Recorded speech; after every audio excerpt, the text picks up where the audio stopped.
TG DEECET phase 1 కి సంబంధించిన like seat ఎవరికైతే వచ్చిన వాళ్ళు ఉంటారో మీరు ఆన్లైన్ లో మీ యొక్క ట్యూషన్ ఫీజు కావచ్చు ఆర్ ఆన్లైన్ సెల్ఫ్ రిపోర్టింగ్ చేసుకోవచ్చు. వెబ్సైట్ లో అప్డేట్ చేశారు. సో ఈ వీడియోలో కంప్లీట్ గా మీకు అమౌంట్ ఎంత పే చేయాలి అండ్ మీకు ఎవరికైతే ప్రైవేట్ కాలేజ్ లో సీట్ వచ్చిన వాళ్ళు వీడియో ఎండ్ వరకు చూడండి. సో ప్రీవియస్ ఇయర్స్ లో ఆ కాలేజ్ వాళ్ళు ఎంత అమౌంట్ డిమాండ్ చేస్తారో ఈ వీడియోలో డిస్కస్ చేయడం జరుగుతుంది. సో ఫస్ట్ పాయింట్ వచ్చేసి మీకు సీట్ అలాట్మెంట్ ఏదైతే ఆ వెబ్సైట్ లో ఇచ్చారో దాని కిందనే అడ్మిషన్ ఫీ పేమెంట్ అని ఒక ఆప్షన్ ఇచ్చారు. దాని కిందనే అడ్మిషన్ పేమెంట్ స్టేటస్, దాని కింద download admission letter. So first మీరు ఏం చేయండి, మీకు ఎవరికైతే సీట్ వచ్చిన వాళ్ళు ఉంటారో అడ్మిషన్ ఫీ పేమెంట్ ఉంది కదా అది క్లిక్ చేయండి. అది క్లిక్ చేయగానే జస్ట్ మీ యొక్క హాల్ టికెట్ నంబర్ ఎంటర్ చేస్తే సరిపోతుంది. మీ డీటెయిల్స్ అన్ని వస్తాయి. సో మీకు ఇన్కమ్ సర్టిఫికేట్ ఉంటే ఒకలాగా అమౌంట్ చూపిస్తుంది online self reporting. Income certificate లేని వాళ్ళకు కొద్దిగా ఎక్కువ చూపిస్తుంది. సో ఎవరికైతే గవర్నమెంట్ కాలేజ్ లో సీట్ వచ్చిన వాళ్ళు ఉంటారో మీకు ఇన్కమ్ సర్టిఫికేట్ పెట్టిన వాళ్ళకు 100 రూపీసే ఆన్లైన్ సెల్ఫ్ రిపోర్టింగ్. మీకు మొత్తం జీరో ఫీజు చూపిస్తుంది. ఆ 100 రూపీస్ పే చేసుకుంటే సరిపోతుంది. అదే ప్రైవేట్ కాలేజ్ లో వచ్చిన వాళ్ళకు 1500 ఎవరైతే మీరు ఇన్కమ్ సర్టిఫికేట్ పెట్టిన వాళ్ళు జస్ట్ ఆన్లైన్ సెల్ఫ్ రిపోర్టింగ్ చేస్తే సరిపోతుంది. అదే ఎవరైతే ఇన్కమ్ సర్టిఫికేట్ పెట్టని వాళ్ళు ఉంటారో మీకు 2385 గవర్నమెంట్ కాలేజ్ లో అండ్ 12500 ప్రైవేట్ కాలేజ్ లో ఈ అమౌంట్ పే చేస్తేనే మీకు అలాట్మెంట్ ఆర్డర్ అనేది డౌన్లోడ్ అవుతుంది. సో ఫస్ట్ స్టెప్ మీ అడ్మిషన్ ఫీ అనేది పేమెంట్ చేసుకోవచ్చు. అండ్ ఎవరికైతే ఈ కాలేజ్ లో వెళ్తా లేదంటే ఫేజ్ 2 లో వాటి కోసం ఎదురు చూస్తా, సపోజ్ ఫేజ్ 2 లో వస్తే ఆ కాలేజే ఉంటది, మళ్ళీ నాకు ఫేజ్ 1 కాలేజ్ కావాలంటే ఉండదు. సో ఫేజ్ 2 లో ఎలా పెట్టాలి వెబ్ ఆప్షన్స్, ఈ కాలేజ్ కన్నా బెటర్ కాలేజ్ అవి మాత్రం పెట్టాలి. సపోజ్ ప్రైవేట్ కాలేజ్ వచ్చింది, కొంతమంది గవర్నమెంట్ కాలేజ్ కావాలనుకుంటారు. ఫేజ్ 2 లో గవర్నమెంట్ కాలేజ్ వస్తే ఈ ఫేజ్ 2 కాలేజ్ అనేది పోతుంది. సో ప్రాపర్ గా మీరు డెసిషన్ తీసుకోండి. అండ్ ఎవరికైతే ఆ కాలేజ్ గురించి తెలియదు అనుకున్న వాళ్ళు మీరు డైరెక్ట్ కాలేజ్కి వెళ్ళి కాలేజ్ గురించి తెలుసుకున్న తర్వాతనే మీరు ఆన్లైన్ సెల్ఫ్ రిపోర్టింగ్ చేసుకోవచ్చు. ఎవరికైతే ఇన్కమ్ సర్టిఫికేట్ ఉందో ఇక్కడ ఆన్లైన్ సెల్ఫ్ రిపోర్టింగ్ చాలా తక్కువ అమౌంట్ కాబట్టి ఫస్ట్ మీరు సీట్ ని బుక్ చేసుకోండి.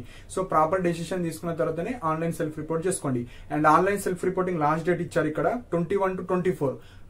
ఏదో ఒక రోజు చేస్తేనే మీకు బుక్ అవుతుంది. మళ్ళీ 24 తర్వాత నేను డిసిషన్ మార్చుకొని నేను చేస్తా అంటే కుదరదు. సో ఫేజ్ 1 లో ఆన్లైన్ సెల్ఫ్ రిపోర్ట్ చేయకపోతే సీట్ అనేది క్యాన్సిల్ అయిపోతుంది.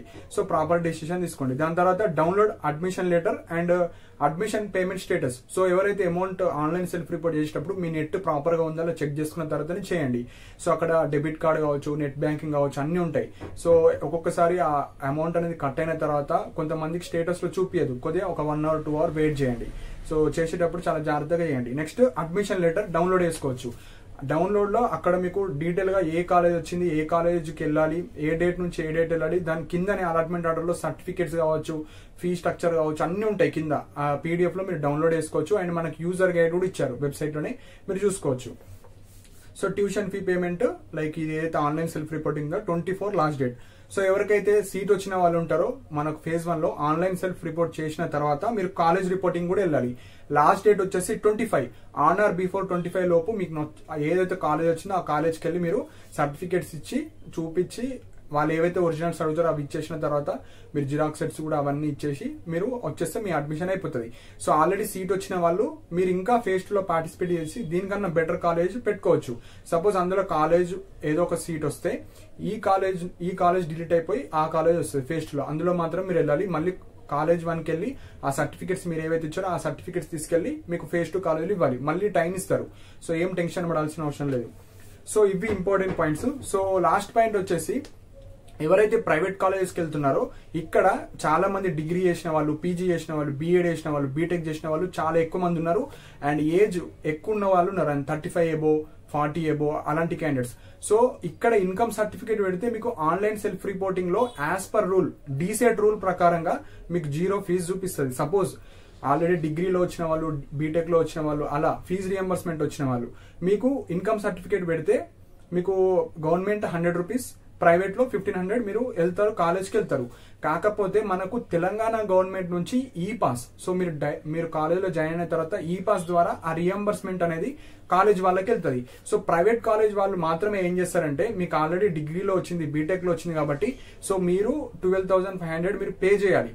సో వాళ్ళు కౌన్సిలింగ్ అప్పుడే అడగవచ్చు కొన్ని కాలేజ్ వాళ్ళు. లేదంటే మీరు ఏం చేయండి అంటే మేము కాలేజీలో జాయిన్ అయిన తర్వాత పే చేసుకుంటామని చెప్పండి. సో ముందుకు ముందు అక్కడనే కడతాము అని అనకండి.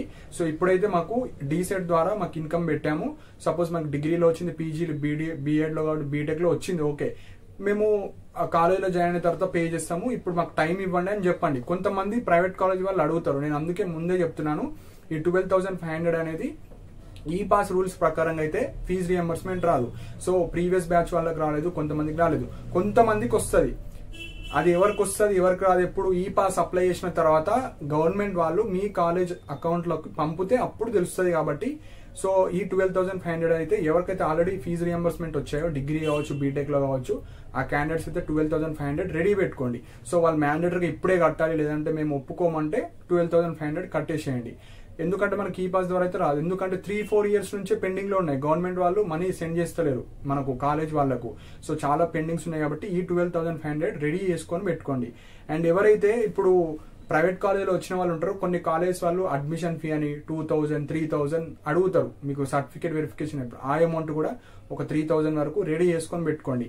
సో కొంతమంది తీసుకొని వెళ్ళారు కాబట్టి ముందే చెప్తున్నాను. అండ్ ఇవి ఇంపార్టెంట్ పాయింట్స్. ఎవరైతే ఇంటర్మీడియట్ తర్వాత డైరెక్ట్ డిఎడ్ వేసేవాళ్ళు కావచ్చు, ఓపెన్ డిగ్రీ తర్వాత డిఎడ్ వేసేవాళ్ళు కావచ్చు, సో ఇలాంటి క్యాండిడేట్స్ కి మీకు డైరెక్ట్ ఫీజు రియంబర్స్మెంట్ వస్తుంది. కాలేజ్ వాళ్ళు ఎలాంటి ఫీజు కూడా మీకు ఏం అడగరు. సో మీకు ఎంతైతే ఫీజు వచ్చిందో అది. అండ్ ఇన్కమ్ సర్టిఫికేట్ ఎవరైతే పెట్టారో గవర్నమెంట్ కాలేజ్ వస్తే 2,385, ప్రైవేట్ కాలేజ్ వస్తే 12,500. ఈ అమౌంట్ అయితే మీరు పే చేసుకోవాలి. అండ్ ఎవరైతే మేనేజ్మెంట్ కోటా ద్వారా వెళ్దాం అనుకుంటున్నారో మీరు డైరెక్ట్ కాలేజ్కి వెళ్ళి మీరు అడ్మిషన్ ప్రాసెస్ చేసుకొని వాళ్ళు ఎంత డిమాండ్ చేస్తారో అంత అమౌంట్ మీరు పే చేసుకోవచ్చు. సో ఇవి ఇంపార్టెంట్ పాయింట్స్ అండి. ఇన్కమ్ సర్టిఫికేట్ ఉండి పెట్టని వాళ్ళు మీరు ట్రై చేస్తే మీ డైరెక్ట్ కాలేజెస్కి వెళ్ళి సార్ అప్పుడు నేను పెట్టలేను సో ఇప్పుడు పెడతాను సో యాక్సెప్ట్ చేస్తారని కనుక్కున్న తర్వాత అక్కడికి వెళ్ళి వాళ్ళు యాక్సెప్ట్ చేస్తే మీకు ఏదైతే ఇప్పుడు ఈ 12 ఇప్పుడు ప్రైవేట్ కాలేజ్ వచ్చింది ఒక క్యాండిడేట్ కి ఇన్కమ్ సర్టిఫికేట్ ఉంది కానీ పెట్టలేరు. సో ఇప్పుడు ఆ డైరెక్ట్ కాలేజ్ వాళ్ళు యాక్సెప్ట్ చేస్తే మీకు తక్కువ 1,500 లోనే అయిపోతుంది. మీకు గవర్నమెంట్ నుంచి ఫీజు రియంబర్స్మెంట్ వస్తుంది. ఎవరు ఇంటర్మీడియట్ తర్వాత డిఎడ్ వేసేవాళ్ళు మళ్ళీ డిగ్రీ బీటెక్ చేసి మళ్ళీ అక్కడ వెళ్ళినా మీకు నో యూజ్. సో మళ్ళీ ఫీజు రియంబర్స్మెంట్ రావు. మనకి ఇంటర్మీడియట్ తర్వాత ఒక కోర్స్ కి మాత్రమే మనకు ఫీజు రియంబర్స్మెంట్ ఇస్తారు. డిగ్రీ ఆర్ డిఎడ్ అనేది ఈక్వివాలెంట్ కోర్స్. అంటే ఇస్తే డిగ్రీలోనే ఇస్తాం మేము, డిఎడ్ లోనే ఇస్తామంటారు ఈ పాస్ వాళ్ళు. సో డిగ్రీలో వస్తే డిఎడ్ లో రాదు, డిఎడ్ లో వస్తే డిగ్రీలో వస్తారు. ఇక పీజీ బిఎడ్ ఎంటెక్ ఎంఫార్మసీ అది హయ్యర్ ఎడ్యుకేషన్, దాన్ని కంపేర్ చేసుకోకండి. డిగ్రీ అండర్ గ్రాడ్యుయేషన్ కావచ్చు గ్రాడ్యుయేషన్ లెవెల్లో ఒక్కటేసారి ఫీజు రియంబర్స్మెంట్ ఇస్తారు. సో ఇవి ఇంపార్టెంట్ పాయింట్స్ అండి. సో ఎవరికైతే సీట్ వచ్చిన వాళ్ళు ఉంటారో మీరు ఆన్లైన్ సెల్ఫ్ రిపోర్ట్ చేసి కాలేజ్కి వెళ్ళి సర్టిఫికేట్ సబ్మిట్ చేసుకోండి. సర్టిఫికేట్స్ లేకపోతే అక్కడ లెటర్ రాసి phase 2 లోపు కావచ్చు మా ప్రీవియస్ కోర్స్ అయిపోయిన తర్వాత మేము ఇస్తామని చెప్పండి. సో ఇవి ఇంపార్టెంట్ పాయింట్స్. మీకు ఏమైనా డౌట్స్ ఉంటే మీరు కింద కమెంట్ సెక్షన్ లో మెన్షన్ చేయండి. అండ్ ఇలాంటి అప్డేట్స్ కోసం మన ఛానల్ సబ్స్క్రైబ్ చేసుకోండి. And thank you for watching my video.